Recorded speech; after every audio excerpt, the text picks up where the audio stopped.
Hi, my name is Krissa Stensgaard. I'm a physical therapist working for Oakdale OBGYN. So currently I have a patient in front of me and I'm just kind of giving a demonstration of dry needling. So for this patient, I have 2 needles kind of inserted into her multifidus, a little muscle kind of in her back along her spine. So what I'm going to show an example of is stimming these 2 points where the needles are already inserted. When I have a patient initially come in for dry needling, right, I kind of talk through what it typically feels like. So when we do dry needling, what I'll tell the patient is they feel kind of a tap of the needle inserting into the tissue. And then instead of feeling more of the needle, you kind of feel more of the muscle twitch and contract.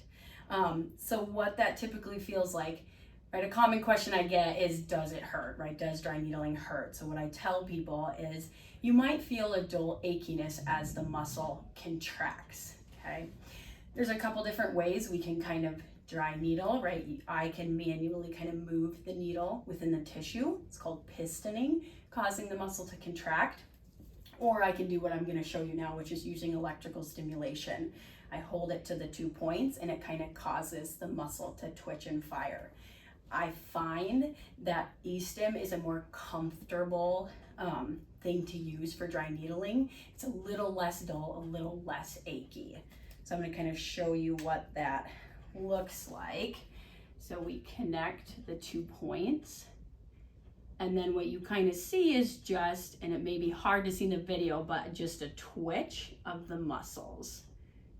How you doing? Good. Good? Does that feel comfortable? Yes. Okay. So what I'm looking for as I'm doing this is a change in the contraction. It either gets faster or it gets slower, but there's a change telling me that the tissue has been impacted. And that's when I kind of know to stop the electrical stimulation. So I'm going to do it here just for a little bit longer. So if I see a change in the tissue, right, that's when I would stop the electrical stimulation and I would remove the needles.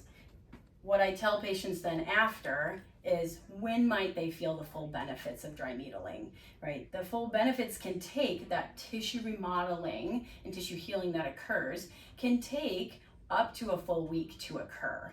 So they might feel a little more of a dull achiness, like their muscle has just been gone through an intensive workout for the first 24 hours or so, but then they might not feel the full benefits of the improved mobility and blood flow and improved nerve signaling for a full week after.